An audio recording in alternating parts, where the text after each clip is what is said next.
See, I'm back to remind everyone here just who I am. See, I'm back to find the person who broke my leg and make sure they pay. Because I'm still the biggest. I'm still the baddest. I am the beast. Oh, yeah, Steve. And I'm back for what's mine. You know, and we all have our 15 minutes of fame, and I'd like to take a couple of my 15 minutes to talk about the rights and the wrongs in the world of professional wrestling. WWE Championship. This match is for the ECW World Heavyweight Championship. The World Heavyweight Championship. The match and new NWA Heavyweight Champion of the world. We appreciate you guys coming out and taking your time to support women's wrestling in America. This match is for the AWA World Heavyweight Wrestling Championship. Hello, everyone. Welcome to another edition of the Rights and Wrongs of Pro Wrestling Podcast. This is your host, Mr. Green, and I have got the coverage and the review of the latest, one of the latest episodes of WoW. This is episode 53, which goes into their new season. And I will be specific and say episode 53, if you're counting just chronologically, episode 201, if we're going by television numerals. Of course, 201 being representation of their second season. Anyway, so the first thing that we notice here when this show kicks off is that they have redone the intros and some graphics and whatnot. Not mad at that at all. Not mad at that at all. I am pleased to see that they have that. One of the other things that I noticed just going into this is that I kind of by default got the thing that I was asking for, even though they didn't make the decision to do that. It just happened because AJ Mendez left, or she chose not to renew her contract. I'll put it in those terms. So AJ Mendez is gone. That's probably one of the first things that should be noted here. I did bring it up when she essentially put out her own press release via her social media that she was not going to renew. That is not to say that she closed the door to going back to WoW, but she chose not to go back in for a second season. Now, before I go into the review of the show, I think it's safe to say at this point that was a fail by WoW, and at least in terms of being in front of the camera. We do not know how much effort or work or this, that, and the other that she did behind the scenes, and she might have did a ton of it. But on camera, where she would have been, in my opinion, the most useful, failed. They had her as a commentator, but I can't even say they. Dave McClain stuck himself in the booth anyway, when it would have been more, not convenient, but it would have done more for them as a commentating team, just have Mendez and Dickey. But, of course, Dave McClain had to be in there somehow. Had to shoehorn a third person in just because he had to shoehorn a third person in, and that third person was him. It should have been a case of, hey, we have a former world champion. They didn't have to mention WWE. They didn't have to go in there by name. But she has name recognition. I've talked about this. She had name recognition. She had value. There was a good chance that she could have been leveraged to get some eyes of people who probably don't watch WoW to start to maybe look at it and get the ears of the wrestling world paying attention to WoW, or at least a portion of them, and get some of the eyes of the wrestling world paying attention to WoW.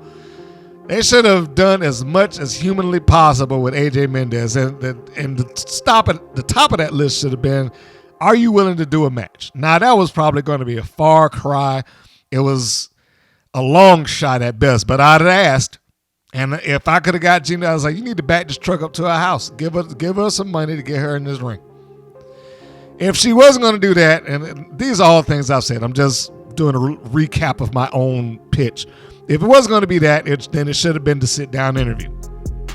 The sit-down interview for AJ Mendez, it covered a couple of points. Why you left wrestling. Don't say WWE. Why you left wrestling. What have you been doing in the time that you've been gone for about 6 to 7 years? Why did you choose to come back to wrestling, and how did you come to want to work with WOW? Ended on the note that you can get her to put the company over. But it is a 2-person booth now. It is David McClain and Stephen Dickey. Nothing drastically wrong with that. But I do prefer to have somebody who's going to provide a different voice. David McClain and Stephen Dickey basically share the same voice. There's not a lot of contrast there. And by most cases, you're probably not going to get a lot of contrast there. Stephen Dickey is going to agree with David McClain. David McClain is going to tell Stephen Dickey what he's supposed to say.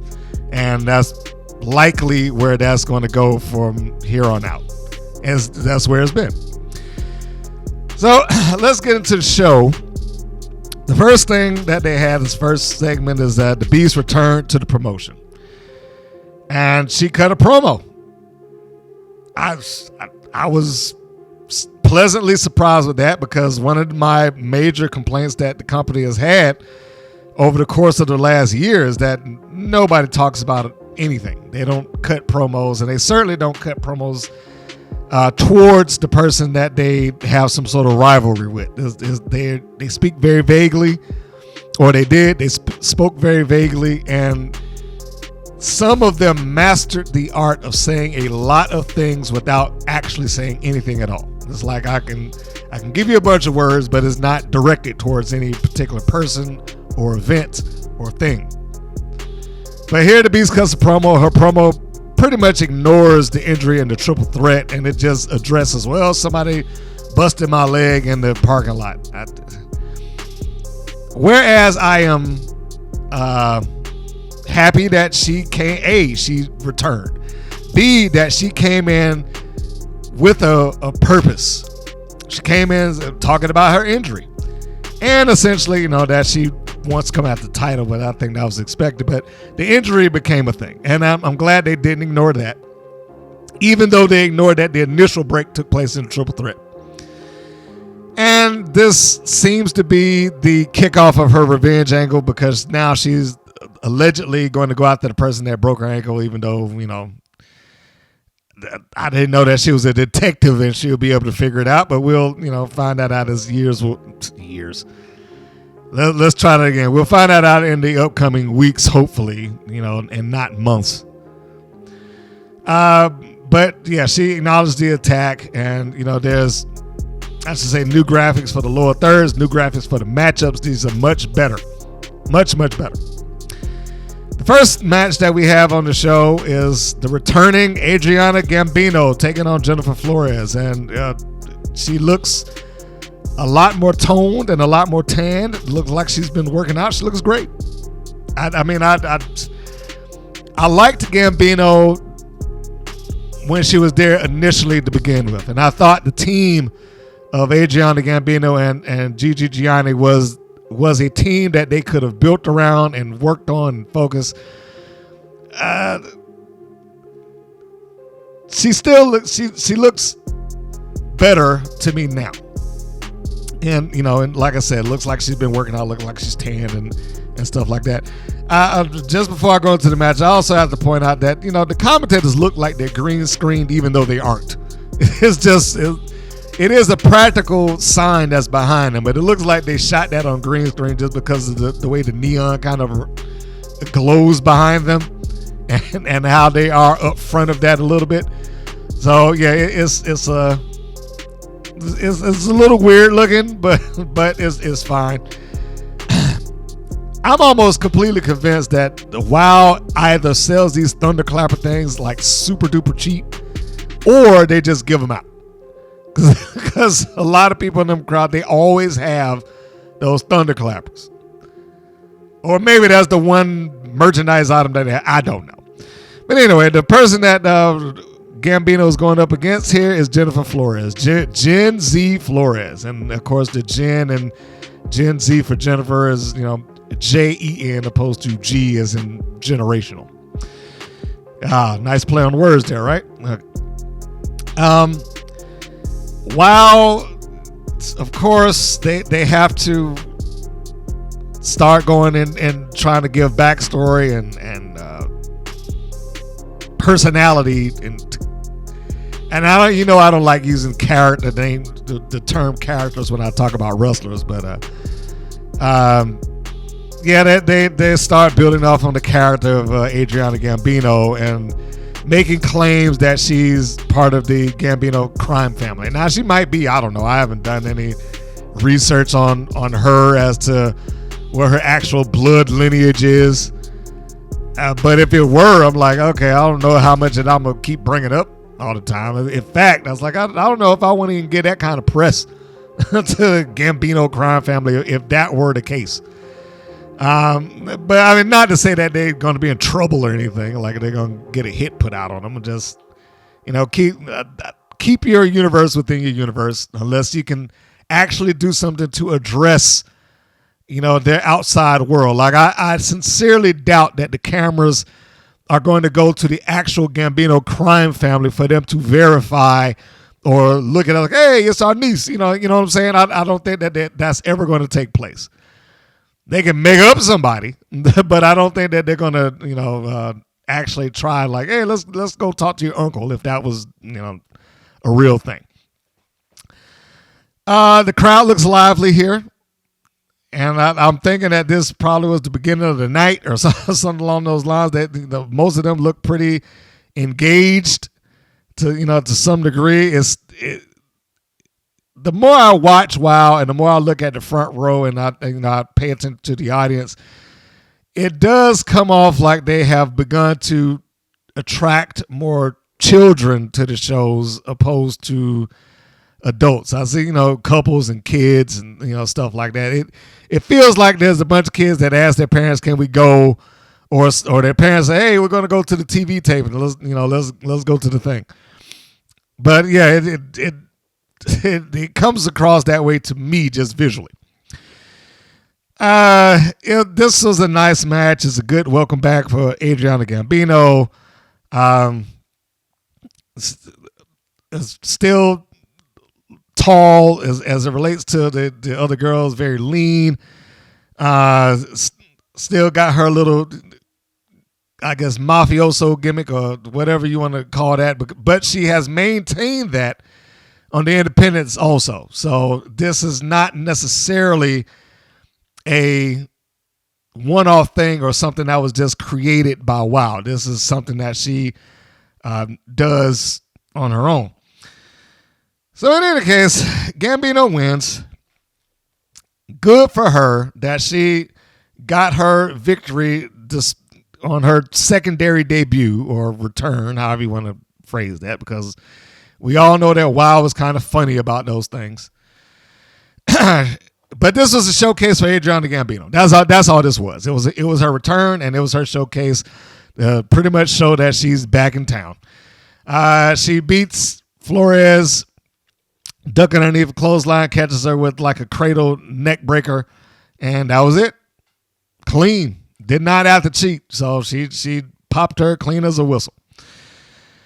I don't know if I would have had her necessarily need to cheat against Jennifer Florez because they more or less established that Florez is there as a body. She that may change over time, but right now, Florez's job is there to get the other person over, and she did that job fine. After the match, she cuts a promo, essentially reintroducing herself to the WoW audience. Now, so there's not really much else I can say to it there, but I was not upset with the match. I was perfectly fine with it. I thought they both did a fine job. The next thing is it shows outside, the next segment I should say, it shows an outside scene of Sophia Lopez and Lana Starr getting out of the same limo. And of course, this implies that there's some chicanery of some sort going on between the two of them. One of the things I know that Lana stars and Sophia Lopez always look like they're walking towards a camera, which they are, but it doesn't necessarily come off as like we caught them walking around naturally. It looks like, okay, guys, action. And then they start doing their strut or stride towards the limo. That's a small thing. Not a big deal. Not a big deal at all. It's just an observation that I wanted to bring up. So I'm not saying that that's bad, but it's just something I noticed. One of the things that I did notice here that I would say, okay, on the production side, and is probably only because I'm in production that it would annoy me or make me notice it, is that this shot outside was shot against the sun. Now, I don't know what kind of time frame they had or availability they had or what circumstance they tried to get this under, but shooting against the sun doesn't really help. I mean, it was visually, workable for television, but if I had to shoot it in a perfect environment, it should have been the other way around. The sun should have highlighted them. It should have been the natural light to highlight them. I mean, they probably could have diffused it a little bit, depending on what kind of equipment that they have.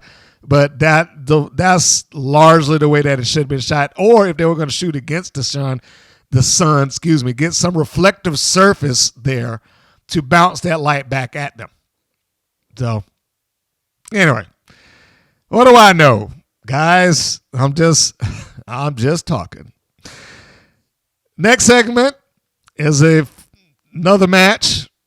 This is Tormenta with Sophia Lopez taking on Fury. Now, I've always had a issue with the heel, in this case Sophia Lopez, coming out shaking hands with the kids and whatnot, because it's conflicting personalities. And it's not, at this point, I'm just going to go ahead and say this isn't going anywhere. It doesn't lead to anything. It's a small, no, it's just an unimportant thing that she does. And if she's going to be a heel, she needs to stick to being a heel. But here she's doing, it's like an add-on to shaking hands. She's going out, she's handing out her business cards to people that they know full well will never use them. Like the kids on the front row, you hand a business card to kids, they don't care. But handing out business cards instead of shaking hands, all right. Next, and I will say, Tormenta is always in heel mode, so good on her. But next, her opponent comes out, Fury, and she comes out without either of the heavy metal sisters, not Mesbra or not Razor. And the commentators are implying that she's a singles wrestler now. And then they go into, some of the things that took place with the heavy metal sisters that never went anywhere. This is where having a long memory of stuff that they did works against the match. The match is fine, but when the commentators start trying to explain why Fury is there by herself and why she's a singles wrestler, and well, we all knew that the heavy metal sisters were having problems. So like, well, weren't those problems fixed last season? That's what you said then. But here we are, and they're doing this, and now she's suddenly by herself, and I guess inexplicably a babyface. We don't know. We just have to take the words of the commentators, which I have lost all faith in. Commentators Dickey and McLean do a lot to try to reconstruct whatever histories that WoW has with certain individuals and angles and storylines. This being one of them. Like I said, at one point the heavy metal sisters were allegedly having problems, and again, keep in mind these are problems that we never saw. We never saw a blow up with the heavy metal sisters. We never saw what instigated this alleged problem. We never saw any of those things. It just was, oh man, and the heavy metal sisters have problems. It's just out of the blue. And then they repaired it, and then it just went away. Now it's gone away again. So now she's got her own intro video, so I can only assume that the Heavy Metal Sisters are a thing of the past. I don't know. It is a slightly new look for her. The leather jacket, the little chains. But she's still Fury. It hasn't really ventured off the path all that much. She also looks like she's losing a little weight and getting a little lean, and good on her. Good on her for doing that. As a side note, I do wonder where she is on the independents. There was a point in time that she was all over the independents, as Harlow O'Hara, the priestess, and all that stuff that she was doing. But then it's like when she got wild that the world stopped. It's like I'm never doing another independent again. I'm just, it's wild TV and that's it. And maybe that is it. Maybe that's what because she's not the only one. She's not the only one that made that decision. There's been a couple of them that decided like, oh yeah, I'm not doing indies anymore. I'm only doing WoW. Barbie Hayden made that decision.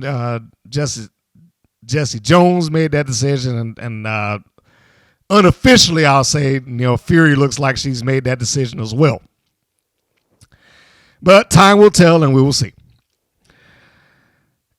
It's not to go into the full onslaught of the match, but let's just get to the end here. Tormenta won.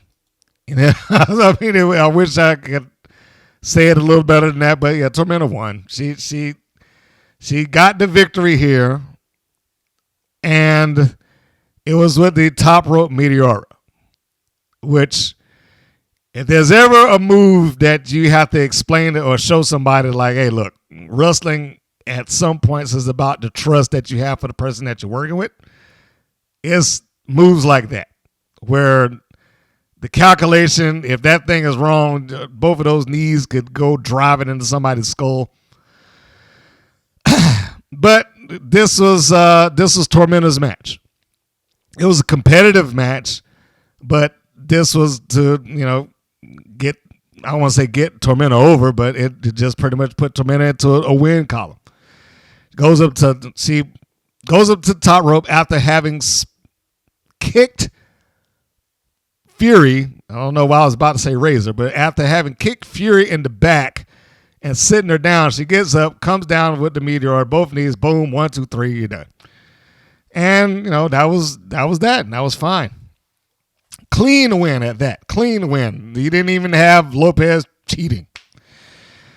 So the next thing we have is an interview segment with the new face of WoW, or new face on WoW, Nigel Zane, doing the interview. First, thumbs up for that they have somebody else to do the interview. I mean, I was happy to see that, opposed to let's cut to a clip of David McClain sitting down and talking to, at least it was another body, it was another face, it was somebody else, it was a different voice. So, right, wrong, good, bad, or indifferent, I'm glad that they tried something else, as well as all the new things that they tried within just the course of the show. But Nigel Zane, who wrestled here as Nigel Sherrod, interviews the Tonga Twins. WoW showed a lot of recap in this segment, and I got no issues with that. I mean, just having a sit-down interview was nice, and it was cool to see it. That they're in a different environment, B, a different person, and C, having something that they don't really do all that often. The old sit-down interview with the champion or the wrestler, for that matter. It didn't really go anywhere necessarily. I mean, it just was, hey guys, we want to introduce you to the champion. I mean, now this isn't verbatim, so don't take me for word for word, but you get what I'm saying here. It was just a change of pace, a change of look, but most of that interview is recap. Is not really a lot of the Tonga Twins talking. By the time you get down to them talking, you probably have about 20 seconds of them saying something. So it wasn't an interview in that we're going to really get in depth and, hey, what was it like chasing the championship? What did it mean for you? You know, it wasn't all of that. However, it was still nice to see it. So I'm not going to, give them a hard time about it. It would have, I'll just add this as an appended to it. I'll append this to what I'm saying. It would have been nice if there actually exists a longer version of that interview. And this is how I perceive it. Because I can't imagine that they sat down and like, all right, we're just going to do this for 2 minutes and we're done. I think they should have sat down, done a full-on interview, let's just say 10 minutes, covering their career in WoW and their hallmarks over the course of the year. You air 2 minutes, 2.5, something along those lines. And if you want to see the full thing, go to our WoW, wow.com or visit our website and yada, yada, yada. That's the only thing I would have done different. It would have been a means to try to push my social media or to get you to go to it, something along those lines. So that was their thing. And we go into the next match following this. That would be Miami Sweet Heat taking on Spring Break 24/7. Now, I am sure if you never watched this or listened to me talk about this, but you've watched the show, you know who's going to win this match. You know exactly who's going to win this match. Now, that's not a bad thing necessarily, but you know who's going to win this match just when they announced who was in it. So I don't think I'm spoiling anything from anybody to say that, yes, okay, Miami Sweet Heat won this match. And this, more than anything, was a showcase for Miami Sweet Heat. Where they go past this point is going to be the real question here because they're already 2-time Wild Tag Team champions. It's kind of like the same thing that you have with, say, teams like the New Day and the Usos. Well, I'll say the Usos specifically right now. When you've won the titles over and over and over and over again in the same company, and there does get to a point, it's like, what else is there left for me to do? You've done it. And the only reason that you got teams like the Usos and New Day that, continue to win that is because at least in their universe, there's multiple variations of tag titles to win. They got there and they had just the primary tag titles. Then they went to the Raw tag titles and SmackDown tag titles and even the NXT tag titles. So it gives them some variation. And you can even count in the previous incarnations of those titles when they looked a little different because the lineage is a little different. So, and I only bring that up to say is like they have to be careful with where they're going with that because they just can't sit at the top nonstop without anything for them to do of note. So it's going to be interesting to see where they go, but I did point out to them on their Instagram, I was like, I do like the look. The new look that they had, the outfits that they had made, I think it makes them look very much like stars within that company rather than, you had the contrast of Spring Break 24/7, who we don't know anything about. You haven't heard them say anything. They haven't had a single promo. They haven't done, anything to help educate the audience as to who they are, what their motivations are, and why they're there. Or why you should care about them. They're just two interchangeable girls in neon outfits who, at this point, get beat up a lot. So yeah, I just wanted to make note of the outfit and the contrast between the looks of Miami Sweet Heat and teams like Spring Break 27, not that Spring Break 27 had bad look, but you get what I'm saying here. They don't really have a persona necessarily. They're just nondescript wrestlers. And the bulk of their personality is in their name. That's pretty much all you know about them, is that apparently they like to party and they hang out at the beach. That's pretty much all we know about them. And that's an assumption just off of their names being Crystal Waters and Sandy Shore. God, I hate them damn names. Anyway, so the outfits are great by there. The referee is buried here because he doesn't do it. I really don't even get on this referee too much. I know I've said some stuff about him, but he's not good. It's a case of a ref who walks into the match knowing who's supposed to win, and I'm just here to facilitate their win. I know I'm supposed to count 3 when they get to it.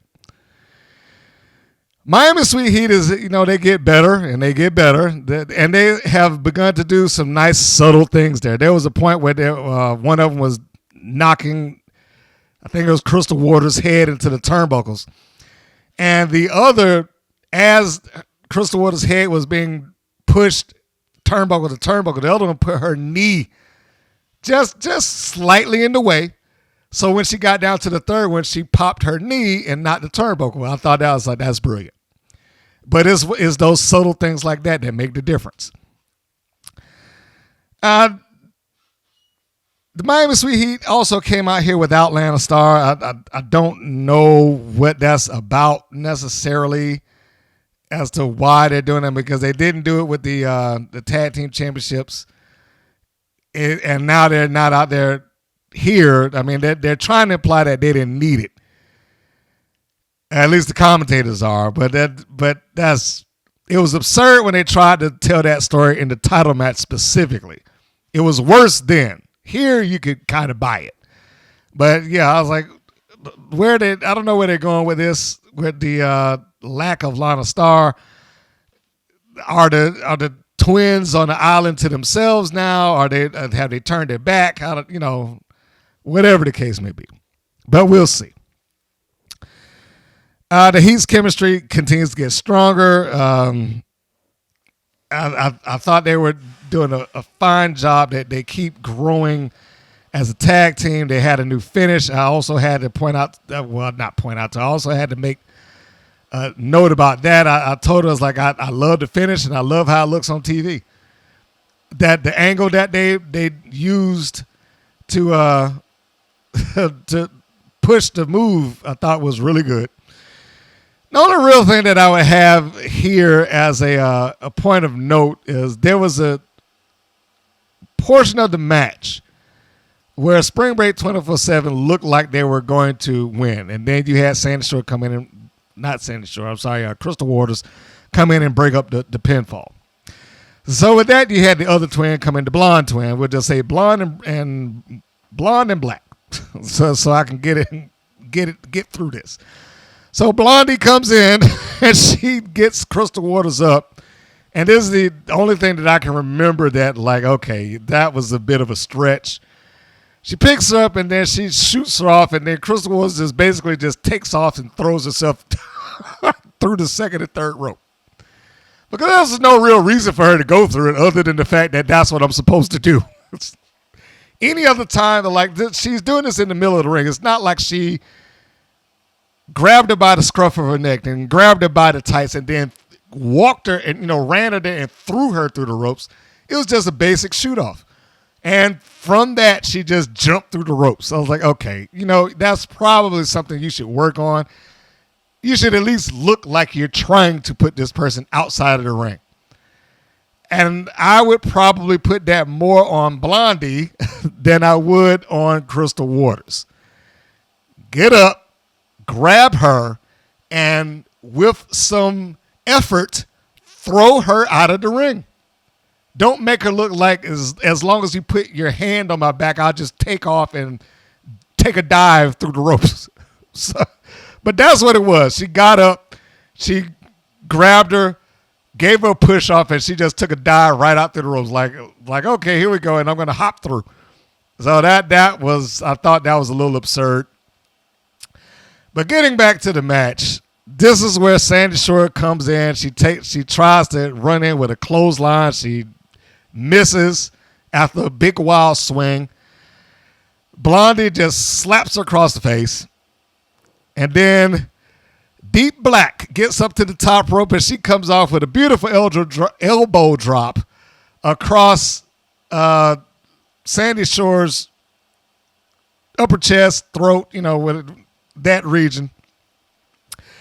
It was almost like the old demolition move, except it's coming from the top rope and with far more distance than Axe and Smash did. It was like the decapitation. Or like their version of the Vegematic that the Midnight Express did. And rather than using the leg, they used I can't say the Vegematic. I'm sorry. Because the Vegematic, they would wrap their opponent's legs around the waist in order to get that. So replace that. Let's go back to the decapitation because that's probably the more accurate description. Even though the Hart Foundation did that once too. So yeah, you got Blondie. She's the setup woman. She picks her up in sidewalk slam position. Deep Black goes up to the top. She comes off the top rope with the big elbow. She soars through. Looks beautiful. Like I said, the camera work on that particular move I thought was fantastic. Really illustrated the move. Comes down with the elbow, and at the same time, it turns to a sidewalk slam. That should be their finish going forward. They should not change it. They should keep that finish. The one thing that I'm concerned with WoW and when it comes to finishers is that they flip and flop them a lot. You get a couple of them that stick to it, like Candy Crush. I think she still uses her Superwoman punch, even though they name it something different. But, this should be the one. That should be the move. She flew through the air, nailed her, and with ease, they pinned her. So this match was, I felt, a needed win for Miami Sweet Heat. That was the first thing. Secondly, they still present and look like stars to me. I think they just have gotten increasingly more comfortable with being Miami's Sweet Heat. And I'm not mad at that. They get better.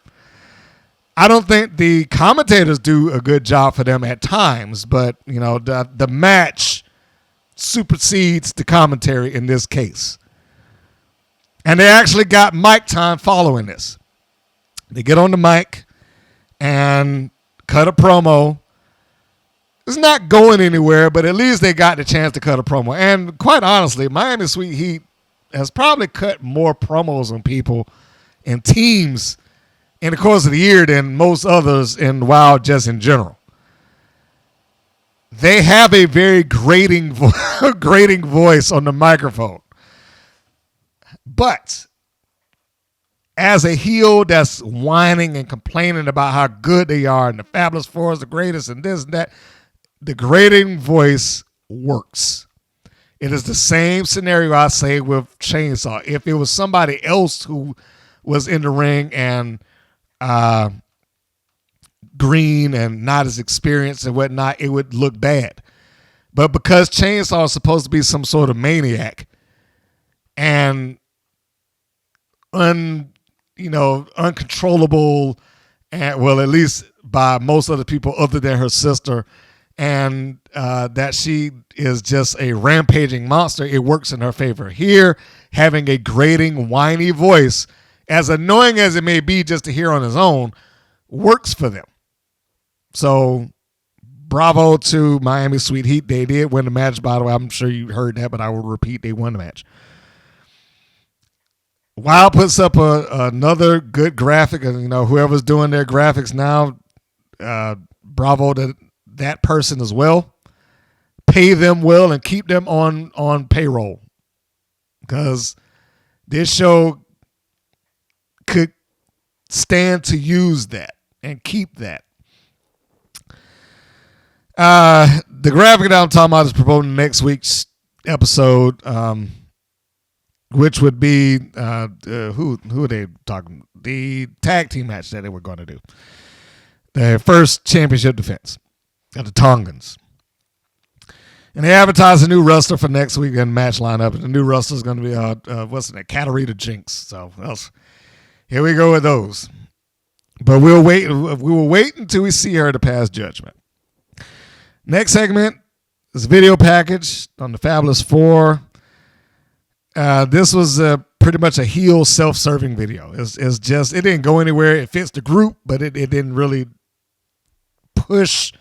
This is what we're doing. This is the person I'm after. This is, the next hurdle I have to overcome. And that's why I say Wild has gotten really good at saying a lot of things, but not really going anywhere with it. And this is probably a prime example of that. It is, like I said, it's a self-serving video. It's basically there for them to talk about the glory of being part of the Fabulous Four. There was a subtle statement in this video package. Now, again, I don't know if this is going anywhere. Wild also has a habit of having things done and said that don't really mean much, even though on camera it can kind of catch your attention and it's not that big, but maybe it's going somewhere, maybe it's not. And this is one of those moments. A subtle statement by Penelope Pink in the video, because everybody else in this video says that they all have each other's back. We all have each other's back. The Fabulous Four has each other's back. Penelope Pink says everyone has my back, as she has the championship over her shoulder. So the question there is that leading to something?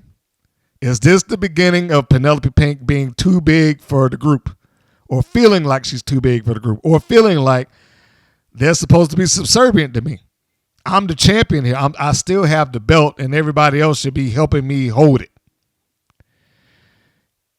It is the difference between the initial version of the Four Horsemen in 86 opposed to the later versions of the Four Horsemen in, say, like 92.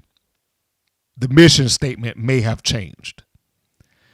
For those who don't know, like when the Horsemen first got together, there was no real push to, like, at all costs we have to protect Ric Flair. It happened, but that was not the goal. The goal was that you had people who were viewed somewhat on equal status. Arn and Tully, Ole and Rick, they all had championships at some point, and they all maintained their lanes, and they all were happy with that. But it wasn't a case of, we've got the world championship and we're going to make sure it stays. Now, by the time you got to like 92, that was almost the entire point of the Horsemen, to rally around Ric Flair and keep him safe. And it was definitely that by the time it got to like 97 or 98. That last, one of the few last incarnations, Benoit, the man who shouldn't be mentioned, Pillman, Arn, and Rick, their job was to make sure that Rick won. However they did it. That's the comparison here. Is this going to turn into the Fabulous Four now just being a support system, for all intents and purposes, for Penelope Pink? Time will tell. We go into the main event.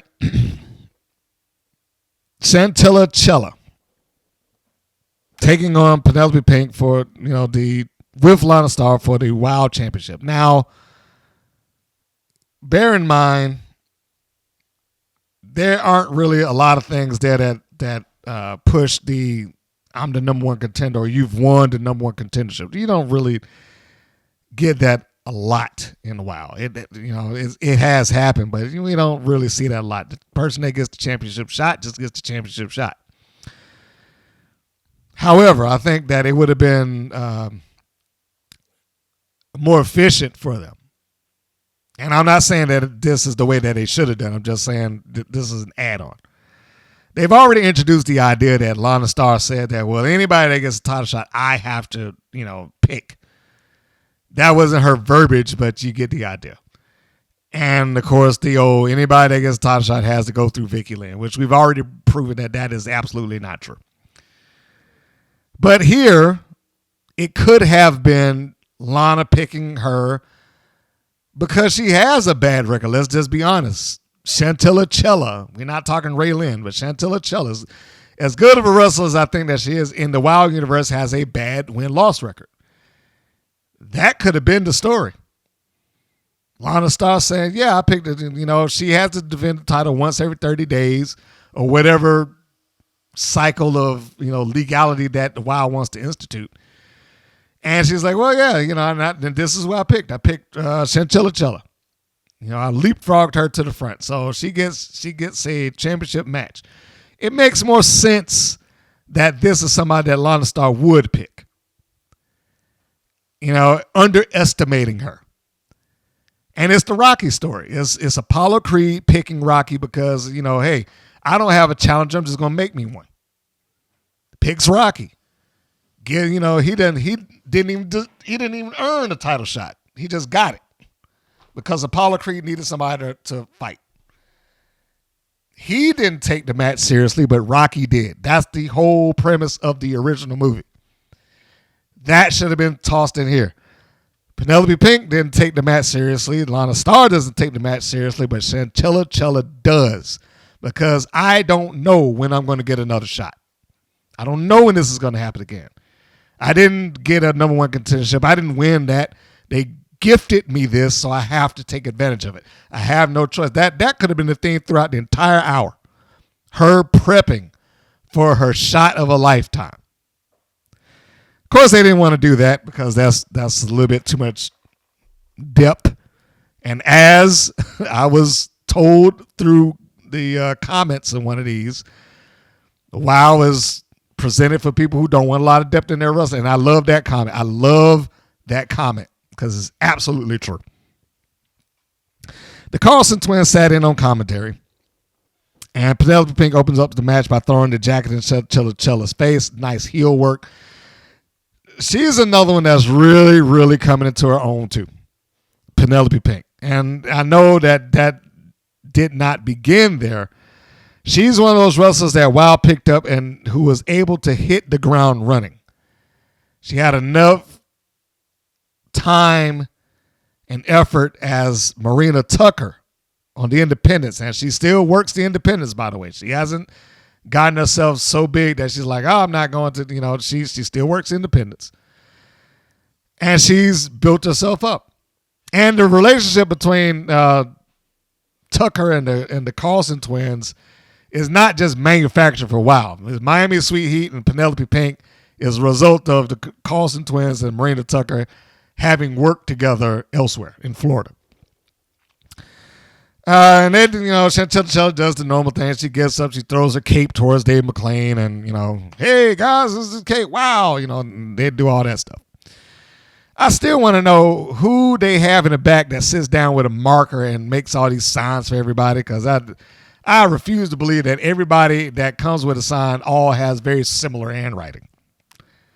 But, you do what you have to do. And not just all similar handwriting, but they all got the same size. They don't even get different size poster board or nothing. So, before the match begins, we got Lana Starr coming out leading Penelope Pink, who also comes out with Vicky Lynn McCoy. The Carlson twins are sitting at ringside at the commentating booth. So, whereas the thoughts that, hey, guys, our people are so tough that they don't need me at ringside, which is absolute crap. For the tag title match, nobody was out there ringside. Now the entire team is at ringside to make sure that Penelope Pink is watched.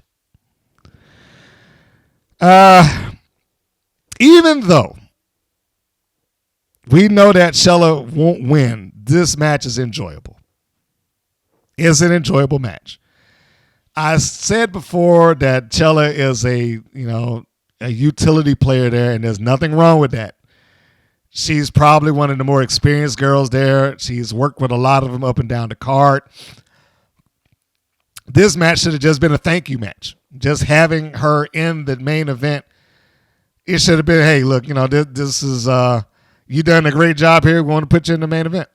Want to have you not just in the main event, wrestling for the championship, and see if that helps increase the profile of Chantilly Chella. I thought they did very well together, quite honestly. Chella and Pink. I thought they had a fair amount of chemistry here. And unlike some of those other moments where I'm like, hey, there's a subtle nuance. You didn't do this or you didn't do that. Not like I'm some sort of wrestling trainer, so take it with a grain of salt. But unlike some of those other things, they feel very complete. And I have to say, I think Pink's seated second rope German suplex, nice move. Very nice move. And not only is it a nice move, it allows her to go outside with the confidence that I've knocked this person out and jaw jack with the fans. And meanwhile, you got Chella getting up and she gets on the apron and she comes off with like a Thez press from the apron and delivers like a series of punches to Penelope Pink. Lots of, I want to say move and counter move, but misdirection move, counter move, all that good stuff. It felt like the Rocky story that I was just describing. Like even though it was not the legitimate story of the show, it felt like Chella was in the fight. Like this is the chance of my life. I got to go for this. At least at times, to me. You can comment elsewhere or in the comment section if you felt differently. She played the underdog very well here because she is smaller than most of the people there. Specifically, she's smaller than the champion in this environment. The commentators sound like they were trying to instigate problems to Miami Sweet Heat for losing since they were there at ringside, the commentating booth. Again, is this going to be the lead into problems within the group? If it is, that's fine. I just don't like when they do things and it doesn't go anywhere. So hopefully it will take some direction. Chantilly Chella sells very well. Like she takes a big hit and she goes down, she crumples and it's not just I take this hit and I immediately pop back up. No, she sells it for a little while there. Like, oh my God, that hurt. It is that type of thing. And I thought, this is why I felt like she does a fair job here. And I would like to see her get some opportunity elsewhere. And I'm not saying, screw WoW and leave it, but it would be nice if she did get some sort of opportunity someplace. It's almost, I won't say it's a shame, but it's almost a shame that she has not had the chance to be in let's say, an Impact in their Knockouts division or the NWA, in their new women's division and so on and so forth. But anyway, back to the match.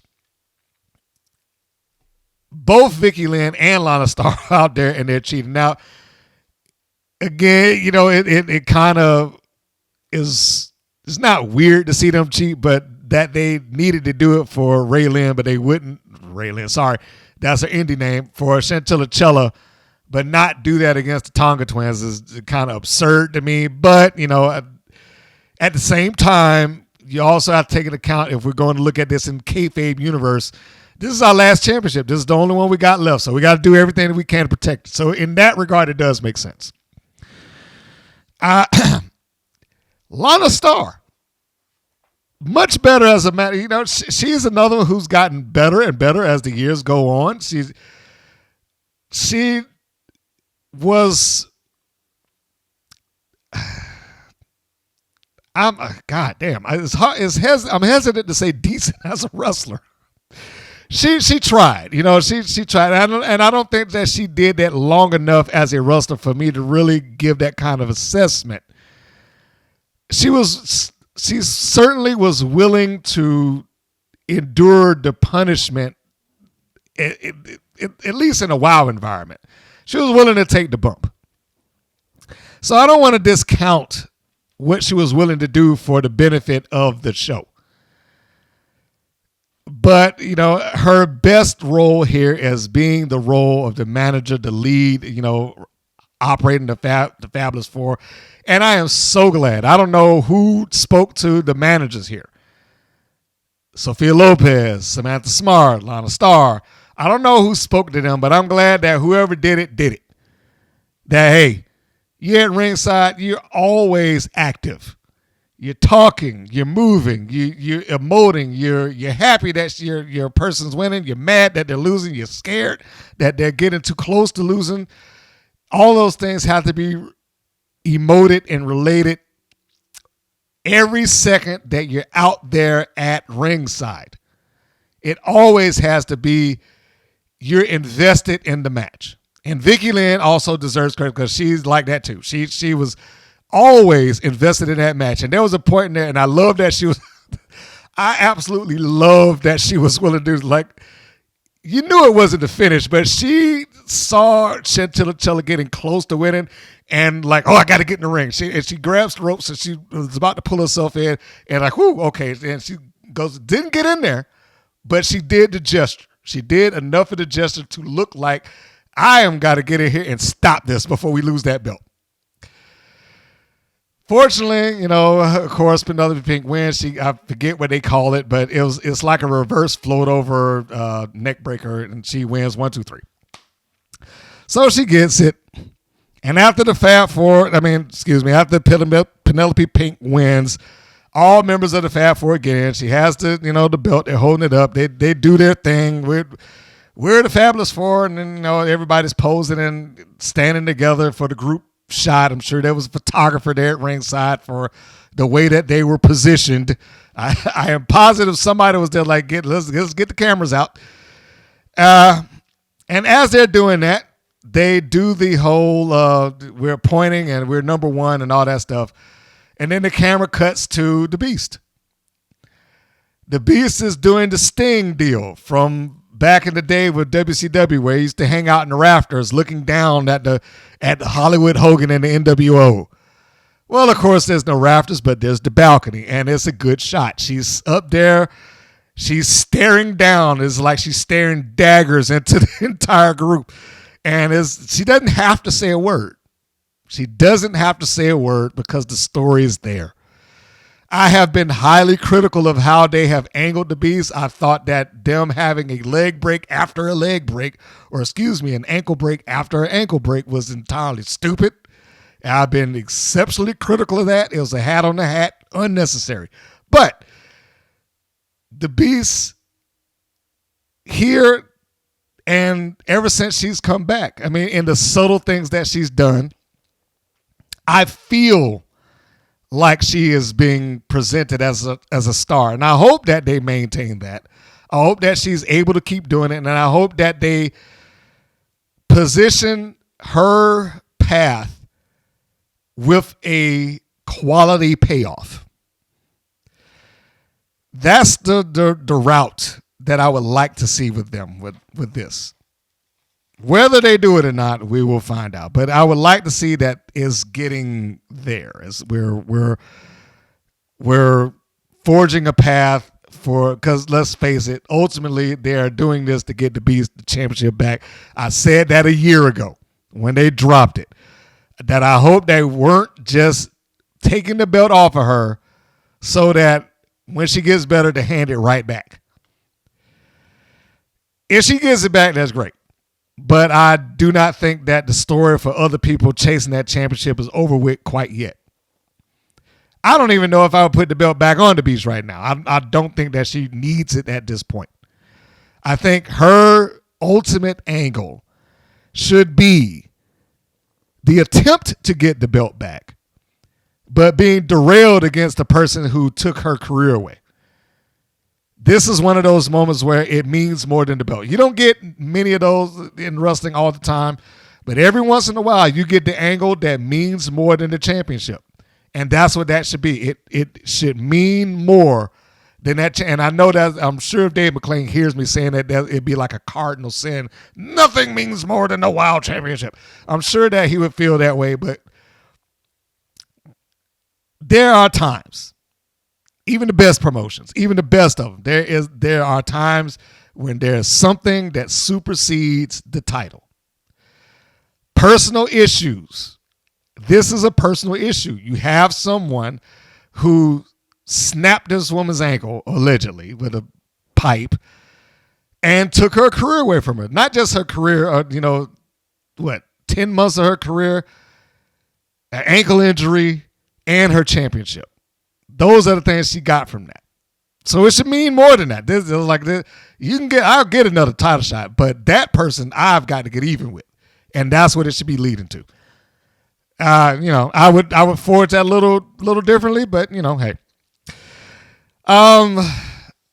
Before we wrap this up, there are two things that I was asked that I would like to address. Every once in a while I get a question from somebody, whether that be at work or they'll send me a email or a comment. So somebody asked me about Jordynne Grace's evolving physique. Because apparently that's been talked about by a number of people on YouTube. I saw like 2 or 3 YouTube channels that had it. And they're like, well, do you think that she uses steroids? My short answer is, yeah, probably. By all accounts, most of what she's doing, I mean, listen, there's a difference between training for bulk and training for definition. So there's a possibility that is not steroids. But if there's any telltale sign, in my opinion, and I will put that disclaimer there before I say anything. In my opinion, if there's any telltale signs that she has any sort of enhancement that's going into her body, it's her voice. It is like somebody just popped her right in the throat. Or she just swallowed rocks or something. That is not the same voice that, she had even a year ago. Her jawline is so defined now. Now, keep in mind, a lot of that comes from the fact that she trains now, not just for wrestling, but she trains for bodybuilding. That's become the thing for her. And it's been a long journey for her, because when I first met her, she wasn't big, but she certainly wasn't like the thick mama pump before she got to this point either. And before then, she was a little chunky. so she's at a complete turn. People talk about her change of physique now, but she wasn't round, but she's been through a constant evolution. So my personal opinion and my educated guess is that, yeah, she probably is putting something in her body. But at the same time, there's only 2 people on this planet that need to be concerned about that. Her and her husband. That's it. She is married. I was going to say, I was about to give you the wrong name. I was about to say Cedric Alexander. That is way off. Jonathan Gresham, former Ring of Honor world champion. Jonathan Gresham is her husband. And that's the only person outside of Jordynne Grace that should be concerned about that. That's it. If he is okay with that, if he is comfortable with that, and he's good with his wife, doing that, and her constant change of body structure, then what else can be said? He's happy, then I'm happy for him, and I'll leave it at that. But the short answer, yes, probably. She's probably putting something in her physique, but, hey. Impact doesn't care. The bodybuilding association that she's competing for either doesn't care or doesn't test, And so, hey, she might be clean as a whistle. You never know. I doubt it, but you never know. The other question was, how did I get involved in pro wrestling? And I'll just shorten this out to say that a lot of that was when I went to school for broadcast. I ran into another student who was into wrestling, and they had mock-up studios there. That was the first time I started. I was always a fan, but that was my first leg into wrestling. And it wasn't like I just jumped in and I got into somebody's promotion. This was over the course of a couple of years. But that was the first leg of that. Because once we hooked up together, we did a radio show. just a mock radio show for Agreed, and it was a wrestling show. They had the full studio there. You know, all I had to do was just like record the audio bites that I wanted and get some sound effects out of the library. And then we just, we put together the show, and we did the show live to the class. And that kind of got the ball rolling. The second half of that is another friend of mine who was doing a political show at the time, and he wanted me on there to give an entertainment report. And I would do the entertainment report segment, but he introduced me to what was Blog Talk Radio. And at the time, Blog Talk Radio, you could do like 2 hours of that show for free. First hour was live, second hour was fully recorded. But if you downloaded it, you had a full 2-hour set. And I started doing that, and I would just contact some of the wrestlers, and I would ask them if they wanted to be on the show. And I found that the women were, at that time, more willing to get on the show because they didn't have a lot of outlets, and they wanted to get their name out. They all were like, yeah, sure. I would say 9 out of 10 of them were like, yeah, great. Yeah, I'd love to. And they would call in and we'd do the show.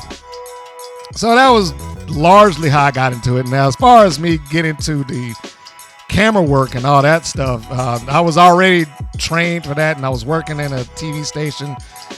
And then I would start doing on-camera interviews, and then wanted to wrestle Pandora specifically. If you go back on my channel, you can see who she is. And I know she has some controversies with certain people, but I got to give credit where it's due. But anyway, when I went to interview her and Nina Monet, who you now know as Siren the Voodoo Doll, yes, she was here as her tag team partner at the time. And that was long before she found the voodoo character or persona. Pandora, after she did the interview, which really wasn't an interview, she just basically cut a promo because she could never sit and talk as her real self. She was always in character. And when I was done, she asked me, hey, would you mind recording the match? And I didn't have time. I had to go to work that night, but I told her, like, look, give me a heads up on your next show, and I'll see about that. But she asked because she's like, no one records anything that we do. And at that time, that was the truth. Even, no one recorded the matches. The promoters didn't do it, or at least the ones that were here. I'm not going to say no one recorded, but yeah, the promoters didn't do it because they didn't feel like there was any value in it. The value that they were looking for was the ticket sales. And if you happened to get the match, then it was fine. But I came in and I had a professional camera and set up, so when I started shooting that, then I was asked to come and do the next one. And then it was, well, I'm going to this promotion next, not the other. So I started off for like, what was it? I think it was Southern Fried Pro Wrestling, for Southern Fried Championship Wrestling. Then it moved over to I can't even say the word, Universal Independent Wrestling. And then it just kind of so on and so forth, carried on from there.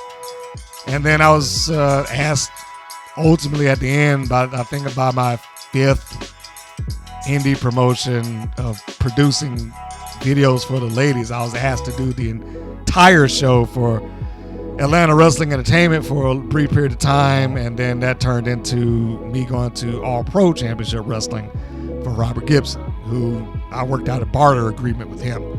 So yeah, I mean, that was probably a little longer than what I meant, but that was it. That's how I got into it, and I just kind of, there are spots in that I'm overlooking or skipping over, but that's it in a nutshell. That's how I started that.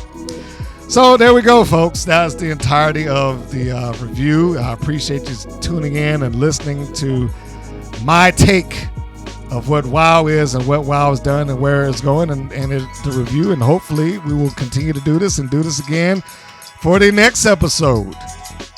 And we will see how good that is when we get to it. So on that note, this is Mr. Green, your host, saying that this is Mr. Green, and we will see you on the next go round. Take care, everybody. Thank you for listening to the WPN's Rights and Wrongs of Pro Wrestling. If you have questions or comments, please contact us via our Facebook or our YouTube channel at the Women's Pro Wrestling Network. If you're new to the WPN, feel free to subscribe to our channel and like our page. We appreciate your support. Thank you again for listening.